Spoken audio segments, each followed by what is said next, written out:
नमस्कार, स्वागत है आप सभी का। मैं हूं आपके साथ कुमार कुणाल धीरज। आप देख रहे हैं हमारी खास पेशकश उत्तर प्रदेश की बाजी। यूपी में बीजेपी को कैसे मिली विजय। उत्तर प्रदेश में हुए लोकसभा चुनाव में भारतीय जनता पार्टी का प्रदर्शन बेहद खराब रहा था। उसके 6 महीने बाद हुए उपचुनाव में अपनी सहयोगी आरएलडी यानी राष्ट्रीय लोकदल के साथ मिलकर 9 में से 7 सीटों पर जीत हासिल कर ली।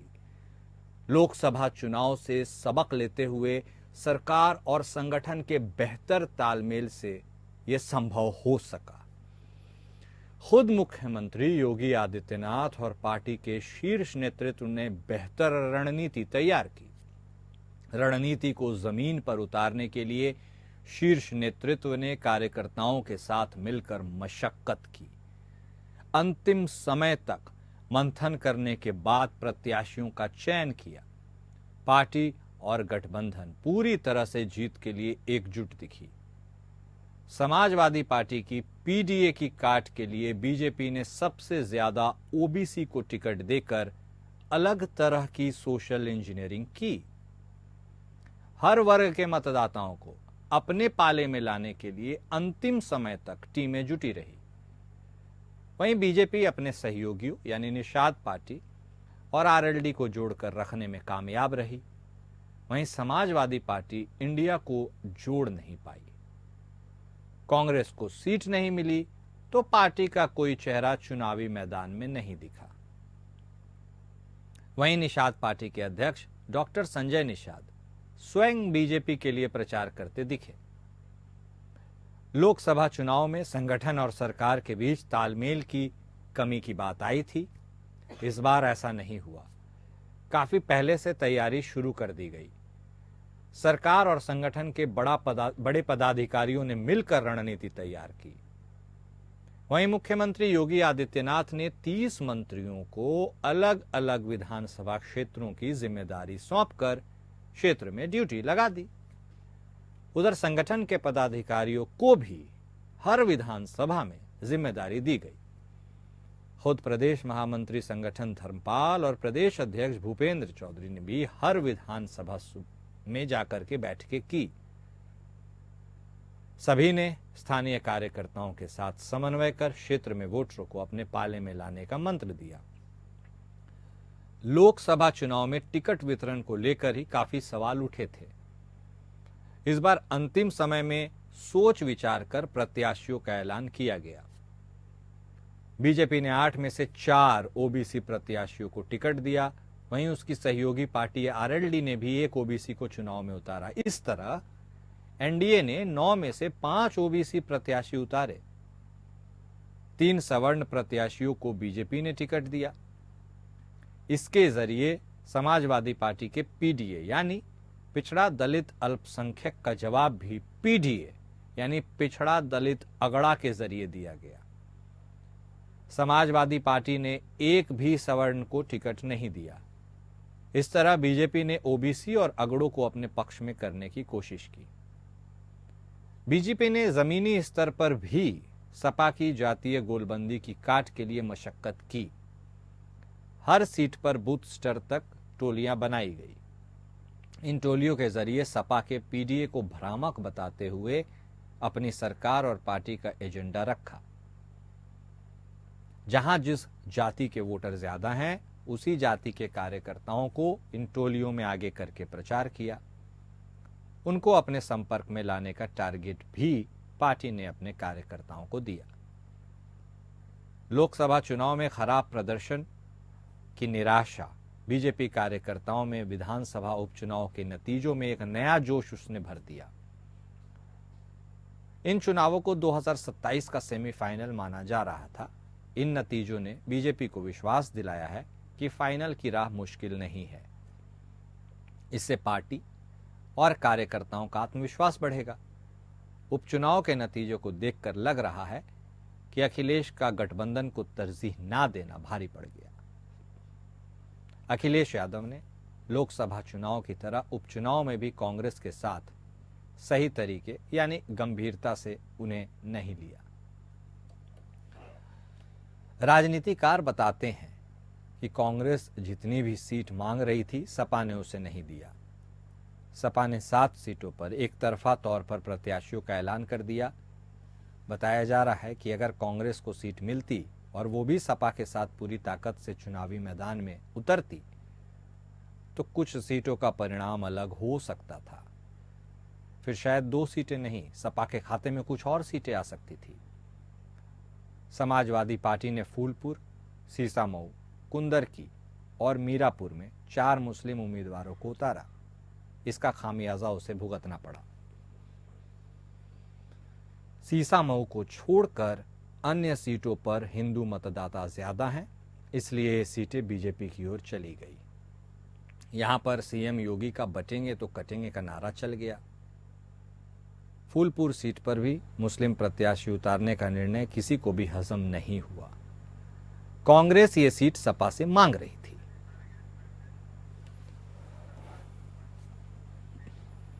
और यूपी में भारतीय जनता पार्टी ने यह बाजी जीत ली। इसके कई कारण हो सकते हैं। समाजवादी पार्टी ने अपनी पाले की 2 सीटें खो दी, इसके भी कई कारण हो सकते हैं। इन्हीं कारणों पर आज मंथन करेंगे, चर्चा करेंगे, बातचीत करेंगे। हमारे साथ हमारे खास मेहमान जुड़ चुके हैं। भारतीय जनता पार्टी की तरफ से बतौर प्रवक्ता शांत प्रकाश जाटव साहब जुड़े हैं। समाजवादी पार्टी की तरफ से बतौर प्रवक्ता अतुल यादव साहब जुड़े हैं। बतौर राजनीतिक विश्लेषक हमारे साथ भूपेंद्र कुमार साहब भी जुड़ चुके हैं। आप तीनों खास मेहमान का स्वागत है। सबसे पहले जाटव साहब आप ही के पास आते हैं। एक बात तो माननी पड़ेगी कि पुराने चुनावी परिणाम से जाटव साहब आप सीख बहुत जल्दी लेते हैं। संगठन की शक्ति एक जगह और सरकार में बने रहने की जिजीविषा एक जगह। सीटों को आप इतना सीरियसली लेते हैं कि जो विपक्षी पार्टियां हैं वो आपके सीरियसनेस को शायद भांप नहीं पाती या आपके जितना रीच वो ले नहीं पाती। इस बार जो लोकसभा चुनाव के परिणाम में आपको आशातीत सफलता नहीं मिली थी, उसकी संभवतः आपने भरपाई करने की कोशिश की और सफल होते हुए भी नजर आए। सर, थोड़ा सीक्रेट फॉर्मूला बता दीजिए ना। कंपटीशन हेल्दी रहता है तो अच्छा लगता है, औरों को भी सीखने में मदद मिलेगी। आप ऐसा कौन सा टॉनिक चलाते हैं, कौन सी बातें होती है जो आपको इस तरह के परिणाम दे जाती है? जाटव साहब, और बधाई 9 में से 7 सीटें जीतने के लिए भी। जी धन्यवाद। और आपके चैनल के माध्यम से समूचे प्रदेशवासियों को, देशवासियों को भी बहुत बहुत बधाई और धन्यवाद और उनका आभार जो उन्होंने भारतीय जनता पार्टी और एनडीए में अपना विश्वास जताया। और खाली उत्तर प्रदेश में बल्कि महाराष्ट्र में भी बहुत अच्छी जीत मिली और तमाम राज्यों में भी जहाँ पर उपचुनाव हुए वहां पर भी भाजपा का प्रदर्शन बहुत अच्छा रहा। तो सही मायने में आपने मेरे से कहा कि क्या गुण है और लोकसभा से हमने सीखा। लोकसभा से हमने नहीं, लोकसभा से जनता को एक सीख मिली कि झूठ का नैरेटिव चलाने वाले लोगों के साथ नहीं रहना है। जो 100% जमीन पर उतर करके काम कर रहे हैं, जो 100% योजनाओं का लाभ जनता तक पहुंचाने का काम कर रहा है संगठन, उस संगठन को, एनडीए को, भाजपा को जिताना है। क्योंकि जिस तरीके से इन्होंने झूठ का नैरेटिव चलाया, संविधान खतरे में है, आरक्षण खतरे में है, 8500 रुपया खटाखट हम देंगे, और मतलब बगैर किसी सिर पैर के जो इन्होंने लोभ और लालच जो है जनता के समक्ष रखे, वो साफ तौर पर मैं समझता हूँ कि जनता ने उस चीज को महसूस भी किया कि ये जो कपोल जो बातें जो कही जा रही हैं इंडिया अलायंस के द्वारा, उसका कहीं कोई लॉजिक नहीं है। सही मायनों में इंडिया अलायंस को जनता जो है वो सीरियस नहीं लेती है। उसका परिणाम हमने हरियाणा में देख लिए। हरियाणा में जो झूठे नैरेटिव इन्होंने चलाए थे, किसान आंदोलन या पहलवानों के विषय पर जिस तरीके से इन्होंने लोगों को गुमराह करने का प्रयास किया था, जनता ने उसको नकार दिया। हरियाणा में हमने बहुत अप्रत्याशित जीत हासिल करी और उसके बाद में महाराष्ट्र में भी हमने उसी चीज को, क्योंकि महाराष्ट्र में भी इन्होंने झूठ का नैरेटिव चला करके लोकसभा में कुछ सीटें अर्जित करी, मगर जनता ने बता दिया कि झूठ नहीं चलेगा। और इस इतना बेहतरीन तरीके से, जिसकी मैं समझता हूँ कि हमें भी कल्पना नहीं थी, उससे बेहतर परिणाम हमें दिए। तो आज जनता जो है वो अपने अपने हक को और किसको चुनना है बहुत समझदारी से काम कर रही है। उनके पास में बहुत बेहतरीन विकल्प है। देश को प्रगति देने में, देश का दुनिया में नाम करने में आज मोदी जी जिस तरीके से काम कर रहे हैं, उससे देश की जनता भी अपने आप को गौरवान्वित महसूस करती है। और यही कारण है कि हमने बहुत खूबसूरत जीत हासिल करी। उत्तर प्रदेश की बात करें यदि, तो जिस तरीके से 9 सीटों पर चुनाव का था, तो 9 सीटों पर चुनाव को एक नाक बना लिया था कि हाँ ये जो है 2027 को दिखाएगा कि उससे पहले का एक। किसने बनाया था जाटव साहब नाक का सवाल? फिर से बोले, क्या बोले आप? नहीं, किसने नाक की जो बात आपने कही कि बिल्कुल साख की इसका मतलब बात थी, वो किसने बनाया था, आपके तरफ से या विपक्षियों के तरफ से? नहीं, नैरेटिव तो समुचित समाज में बनता है कि हाँ भाई अगर ये सीटें हार जाएंगे तो 2027 में इनका कोई वो नहीं रहेगा, कानून नहीं रहेगा। हम तो देखो एक एक चुनाव चाहे किसी भी स्तर का हो, हम वार्ड के स्तर के चुनाव को भी एक बड़े युद्ध की तरीके से लड़ते हैं।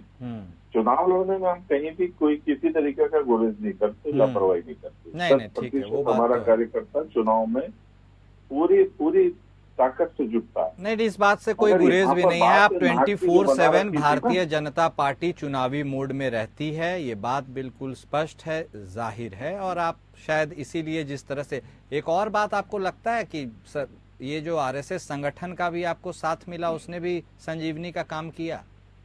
लोकसभा चुनाव में थोड़े रूठे थे, स्वयंसेवक संघ तो काम कर रहा है, थोड़े रूठे थे ना सर लोकसभा में? नहीं, ऐसा मैं खुद राष्ट्रीय स्वयंसेवक संघ का स्वयंसेवक हूँ जी। हमने तो कभी भी मन से कभी ये भी नहीं समझ में आया कि हमें कहीं अलग जाना है, कहीं रुष्ट होना है। हम तो हमेशा काम कर रहे हैं। अच्छा, ठीक है, फिजा में फिर ये हवा यूं ही तैर गई होगी। खैर चलिए, ठीक है, आप नहीं मानते हैं, कोई बात नहीं। यादव साहब भी हमारे साथ जुड़े हैं। यादव साहब, 2 सीटें आपके पाले से भी झिटक गई जो आपकी थी। आप ही मानते हैं कि जिस तरह से गठबंधन के सदस्यों को भारतीय जनता पार्टी, शायद उसे आप अनुशासन कहिए, डिसिप्लिन कहिए, जो भी आप नोमेनक्लेचर देना चाहें आपके ऊपर है, वो बांध के चलती है। वरना निषाद साहब सबसे पहले भड़कने वाले आदमी थे। उनकी तो एक सीट उन्हें मिली भी नहीं, लेकिन फिर भी वो प्रचार करते हुए, बात करते हुए नजर आए। आपको लगता है कि आप भी महागठबंधन के अपने साथी यानी कांग्रेस को कुछ सीटें दे देते तो कांग्रेस का भी कोई प्रमुख चेहरा चुनावी प्रचार में दिख जाता? कांग्रेस उस झील के साथ, जिजीविषा के साथ नजर नहीं आई थी, तो वो आपके साथी बेशक, लेकिन क्या वो फैक्टर अलग होता तो ये 2 सीटें जो झिटक गई वो नहीं जाती? कुछ अंतर होता, या फिर प्रत्याशियों के नाम के चुनाव में कमी कहां रह गई? यादव साहब अनम्यूट कर लीजिए अतुल साहब अपने आप को।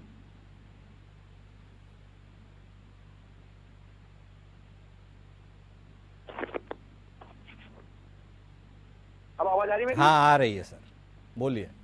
कुणाल जी, हमारी तरफ से कोई भी मिस्टेक नहीं रही है। हमारे द्वारा बहुत तरीके से और सार्थक तरीके से चुनाव लड़ा गया। आपने देखा कि भारतीय जनता पार्टी के द्वारा पूरी मशीनरी का दुरुपयोग किया और इस मशीनरी की दुरुपयोग की वजह से ये परिणाम जो है भारतीय जनता पार्टी के पक्ष में जो दिख रहे हैं। रही बात समाजवादी पार्टी के द्वारा जो है वो जनता के प्यार और स्नेह के बल पर चुनाव लड़ा गया, लेकिन भारतीय जनता पार्टी के द्वारा जो ये मशीनरी का दुरुपयोग किया गया, जो मतदाताओं को डराया गया, आपने खुद देखा है, आपके चैनल में भी देखा है, दुनिया ने भी देखा है, पूरे समाज ने देखा है किस प्रकार से रास्ते अवरोध किए गए, किस प्रकार से दरोगा जी पिस्टल दिखा करके।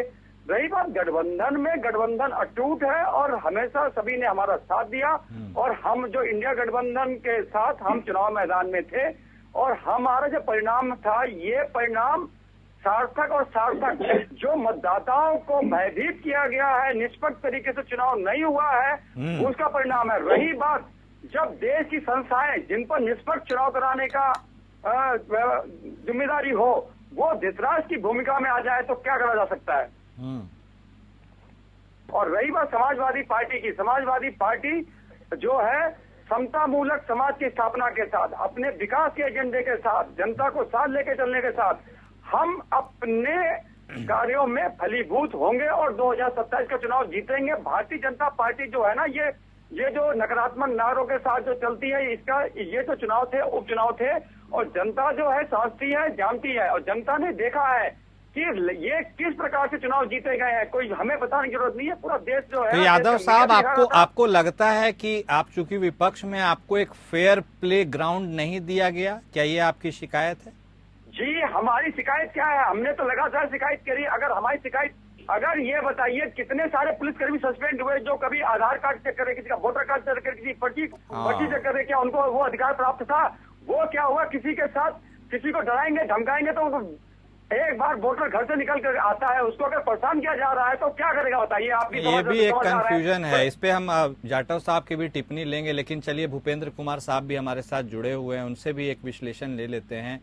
भूपेंद्र साहब, ये कंफ्यूजन तो रही है फिजा में, मतलब ये हमेशा से विपक्ष ये बात कहती है, क्या ये अपनी खामियों को छुपाने का एक तरीका है, या वाकई में इस तरह की चीज सतह पर है? क्योंकि तस्वीरें हमने देखी हैं, चुनाव आयोग का डंडा चलते भी देखा है। आमतौर पर विपक्ष ये कहता आया था कि चुनाव आयोग निष्क्रिय है, लेकिन उसे जाग करके यदि कुछ लोगों का निलंबन करना पड़ा, तस्वीरों पर रिवॉल्वर की हमने टीवी स्क्रीन पर तस्वीरें देखी, बैरिकेड्स भी देखे, पुलिस को आई कार्ड चेक करते हुए भी देखे, जो एक नॉर्म्स में नहीं है। क्या इस तरह का कंफ्यूजन जो विपक्ष हवाला दे रहा है, ये वैलिड है, या फिर आपको लगता है कि नहीं, इसका कोई औचित्य नहीं? भूपेंद्र साहब, देखिए, चुनाव भारत जैसे देश में निष्पक्ष कराना चुनाव आयोग की भूमिका है और चुनाव आयोग का दायित्व है, और वो संवैधानिक कार्य करती है।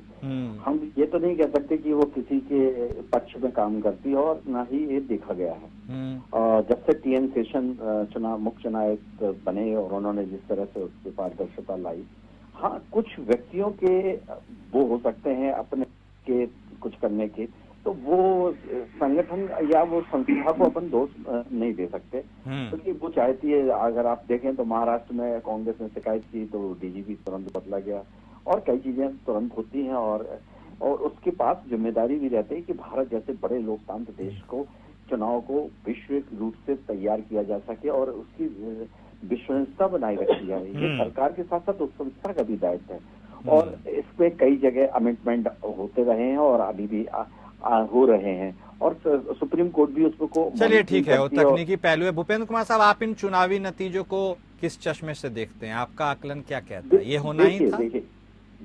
देखिए क्या है कि जो चुनाव जो है ना, एक सबसे बड़ी बात यह है कि जो लोकसभा चुनाव और विधानसभा, जो लोकसभा चुनाव था उसमें क्या था कि वहाँ सेकेंड की ज्यादा चली, और जिसके कारण कुछ कैंडिडेटों को योगी जी चाहते थे कि बदला जाए, कुछ नए समीकरण बनाए जाए, तो इसके कारण वो चीज लोकसभा में उनकी नहीं आ पाई, और वो इसके कारण वो लोकसभा में निसंदेह कम अच्छा परफॉर्मेंस बीजेपी ने नहीं दिखाया। लेकिन जो 9 सीटें थी विधानसभा की, उस पे योगी जी को फ्री हैंड दिया संगठन ने, और संगठन ने वो जो कमियां लोकसभा में थी उसको उन्होंने दूर किया, और उन्होंने कम टाइम पे उस चीजों को समझा, और समझ के उस चीज का ये परिणाम आया।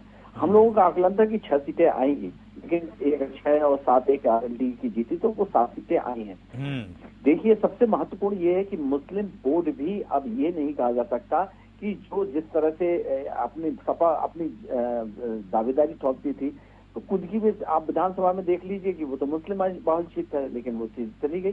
तो ये समझा गया है कि कई चीजों में इस तरह से भी है कि उन लोगों ने जिस तरह से मेहनत की, जिस तरह से अपने विकास के एजेंडे को बताया, और योगी जी ने बहुत मेहनत की है और इसको अपनी ही लीडिंग में लिया है, वो संगठन के वो है। और लेकिन उन्होंने हर जगह सभा की और लाइन ऑफ ऑर्डर की जिस तरह से उन्होंने बात की, और मैं तो बहुत सी चीजें कहूंगा कि विकास की अगर बात कहें तो अखिलेश जी ने भी अपने टाइम पे विकास किया, इसकी योजनाएं काफी लागू करी, लेकिन कभी भी चुनाव आप देखें विकास के मुद्दे पर हो ही नहीं पाता।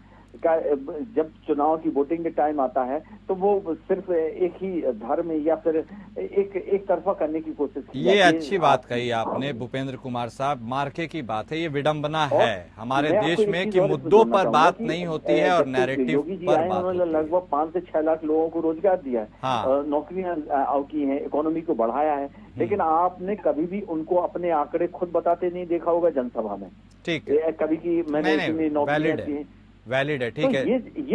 ये जो चीज है ना, ये चुनाव हमेशा एक तरफा करने, क्योंकि जब विपक्ष उस तरह से होता है कि वो एक ही अल्पसंख्यक की राजनीति करता है, तो सत्ता पक्ष भी जो इस समय है वो भी उसी तरह से करता है कि जो हमारे वोटर हैं तो हम उनकी बात करें। तो ये जो मूल जो विषय होते हैं, और विकास इन्हें भी किया है, इसमें कोई शक नहीं है। और आप कहें तो अखिलेश जी ने भी विकास के मुद्दे, लेकिन उनका जो एक जाति का टंगा लग गया। नहीं, ठीक बोल रहे हैं आप।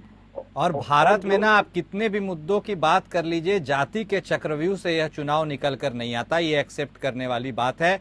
जाटव साहब हमारे साथ जुड़े हुए हैं। भूपेंद्र कुमार साहब ने एक सीट का जिक्र किया, नाम मैं ले लेता हूं, कुंदर की। जाटव साहब, सारे रिसर्च एनालिस्ट लगता है फेल हो गए हैं। संभवतः 31 साल के बाद ऐसा हुआ है।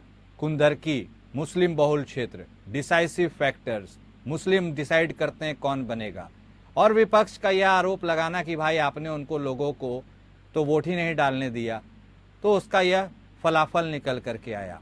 कुंदरकी के ऊपर अपना टेक दे दीजिएगा। और विपक्ष जिस ग्राउंड पर अब बैटिंग करता है कि आप उन्हें फेयर प्ले नहीं देते हैं, हालांकि ये सवाल पूछने के लिए आप उचित नहीं है, चुनाव आयोग संवैधानिक संस्था है, लेकिन एक आप सोचते हैं सत्ता पक्ष में रहते हुए कि यदि विपक्ष को इस तरह की कंफ्यूजन है तो उस कंफ्यूजन से बेहतर बाहर निकालने के लिए क्या कुछ किया जा सकता है?